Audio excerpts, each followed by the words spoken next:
Assalamualaikum warahmatullahi wabarakatuh. Jumpa kembali pada sesi kuliah dengan tema antropometri dan somatotipe. Bagaimana saudara? Semuanya sehat ya? Saya doakan semoga semuanya selalu sehat. Hari ini saya akan memberikan tema somatotipe dan antropometri, di mana pada saat saudara mengikuti kuliah ini, pada akhir kuliah ini saya harapkan saudara akan mengetahui dengan baik tentang titik-titik antropometri, kemudian juga mengetahui bagaimana mengukur bagian-bagian badan kita, juga terlatih dalam melakukan pengukuran dengan teknik antropometri, dan akhirnya saudara akan dapat menentukan dan memahami tentang somatotipe di dalam olahraga. Next.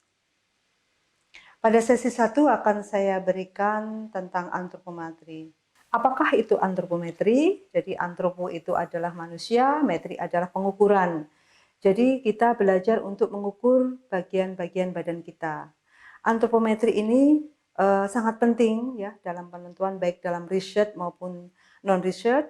Kemudian juga berperan penting dalam berkontribusi pada kebijakan-kebijakan kesehatan maupun dalam seleksi atlet kalau misalnya kita terapkan di dalam olahraga, terutama dalam hal performance, karena dengan ukuran-ukuran antropometri yang tepat pada badan kita, maka itu akan mempengaruhi dari performance atlet tersebut.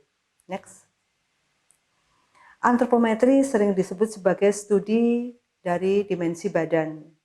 Ini merupakan suatu teknik pengukuran bagian-bagian badan, di mana yang namanya pengukuran ini selalu dalam bentuk kuantitatif.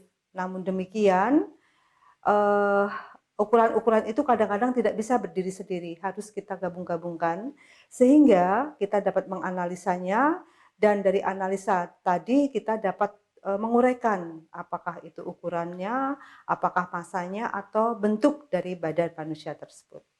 Next.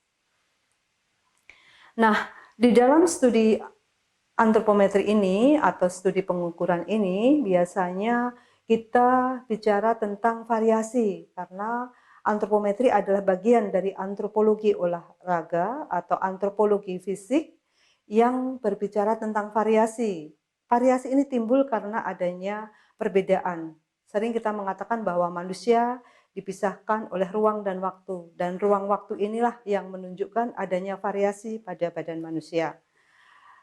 Variasi dalam badan manusia ini bisa ditunjukkan misalnya menurut jenis kelamin, jadi ukuran-ukuran laki-laki dan perempuan itu berbeda. Ataupun umur, jadi anak-anak, remaja, dewasa, tua, dan sebagainya ini mempunyai ciri-ciri atau variasi badan yang berbeda.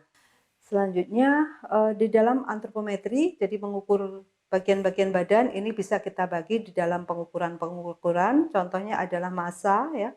Kita akan mengukur berat badan biasanya di situ, kemudian ada ukuran-ukuran vertikal, ya seperti tinggi badan, tinggi duduk, dan sebagainya, kita sering menggunakan istilah panjang atau tinggi. Kemudian ukuran-ukuran horizontal, ya. Ukuran horizontal ini kadang kita menggunakan istilah lebar, contohnya misalnya kita mengukur lebar bahu, lebar panggul, lebar pinggang, dan sebagainya. Kemudian dalam depth, ya, depth ini biasanya kita ukur dengan posisi pengukur ada di samping badan, jadi misalnya dalam dada, dalam abdomen, dan sebagainya. Nah, ukuran-ukuran ini sering kita hubungkan biasanya dengan faktor-faktor risiko penyakit. Ini biasanya kita mengukur ukuran-ukuran dalam. Kemudian misalnya kita ambil juga ukuran lingkaran atau girth. Nah, ukuran-ukuran lingkaran ini biasanya kita lakukan juga untuk hubungannya, contohnya untuk status gizi atau pertumbuhan atau ukuran-ukuran yang lain. Kurvatura atau arcus ya, ukuran tadi yang saya sebut di atas itu kebanyakan kita sebut sebagai ukuran-ukuran standar. Nah, atau ukuran-ukuran yang sering kita lakukan. Kalau kurvatura ini sering kita hubungkan dengan misalnya bidang-bidang ergonomis. Jadi kita misalnya mau membuat helm yang sesuai dengan ukuran kepala, ya. Nah, ini ada kita mengukur dengan kurvatura, atau mungkin kita menggunakan untuk mengukur alat-alat ya, alat-alat dengan posisi kita fungsional. Jadi posisi kita bekerja dan sebagainya. Ini misalnya contoh adalah kita ingin membuat sarung tangan. Nah, sarung tangan ini kita mestinya ada ukuran-ukuran fungsional seperti menggenggam. Nah, ukuran menggenggam ini biasanya selain kita ukur ukuran lingkaran, juga kurvatura ini juga sering kita lakukan di ukuran-ukuran tersebut. Kemudian yang terakhir adalah ukuran-ukuran untuk skin food atau ukuran-ukuran untuk jaringan lunak, ya, ini mempunyai alat tersendiri. Jadi ukuran-ukuran yang saya sebut di atas ini alatnya berbeda-beda. Oke, demikian saya kira untuk pengantar dari antropometri. Nanti kita akan bertemu lagi pada sesi 2 dengan tema yang berbeda. Terima kasih. Assalamualaikum warahmatullahi wabarakatuh.